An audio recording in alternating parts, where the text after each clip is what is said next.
Hello guys, welcome back to my YouTube channel. It's me Christina. നിങ്ങൾ ആദ്യമായിട്ടാണ് എൻ്റെ video കാണുന്നതെങ്കിൽ ലൈക്ക് ചെയ്യുകയും ഫോളോ ചെയ്യുകയും ഷെയർ ചെയ്യുകയും സബ്സ്ക്രൈബ് ചെയ്യുകയും ചെയ്യണം. സബ്സ്ക്രൈബ് ചെയ്യുമ്പോൾ ബെല്ലൈക്കണിൽ ഓൾ എന്നുള്ള ഓപ്ഷൻ വേണം ക്ലിക്ക് ചെയ്യാൻ.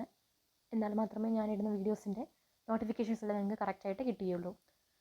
ഇന്നത്തെ വീഡിയോയിൽ ഞാൻ നിങ്ങളുമായിട്ട് ഷെയർ ചെയ്യാൻ ആഗ്രഹിക്കുന്നത് കുറച്ച് പ്ലേസ്മെൻറ്റ്സിനെ പറ്റിയാണ്. മരിയൻ കോളേജിൽ ധാരാളം പ്ലേസ്മെൻറ്റ് നടന്നിട്ടുണ്ട്. ഒരു പ്ലേസ്മെൻറ്റ് വീഡിയോ ആണ് ഞാനിന്ന് ചെയ്യാൻ ഉദ്ദേശിക്കുന്നത്. മരിയൻ കോളേജിൽ പഠിച്ചിട്ടിറങ്ങിയ ധാരാളം വിദ്യാർത്ഥികൾക്ക് നിരവധി കമ്പനികളിലും ഫിനാൻഷ്യൽ ഇൻസ്റ്റിറ്റ്യൂഷൻസിലും എല്ലാം പ്ലേസ്മെൻറ്റ്സ് കിട്ടിയിട്ടുണ്ട്. വിവിധ തരത്തിലുള്ള പ്ലേസ്മെൻറ്റ്സ് ഏതൊക്കെയാണെന്നും ഫേമസ് ആയിട്ടുള്ള പ്ലേസ്മെൻറ്റ്സ് ഏതൊക്കെ കമ്പനികളിലും ഏതൊക്കെ ഫിനാൻഷ്യൽ ഇൻസ്റ്റിറ്റ്യൂഷൻസിലുമാണ് കിട്ടിയേക്കുന്നതാണ് ഞാൻ നിങ്ങളോട് പറയാൻ ഉദ്ദേശിക്കുന്നത്. പ്രധാനമായിട്ടും ഫേമസ് ആയിട്ടുള്ള കുറച്ച് പ്ലേസ്മെൻറ്റ്സ് കിട്ടിയേക്കുന്ന കമ്പനീസും financial ഇൻസ്റ്റിറ്റ്യൂഷൻസും: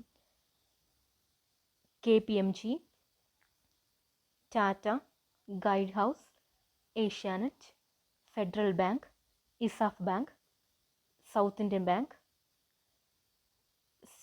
SBI mutual funds, Sutherland, Deloitte, EY.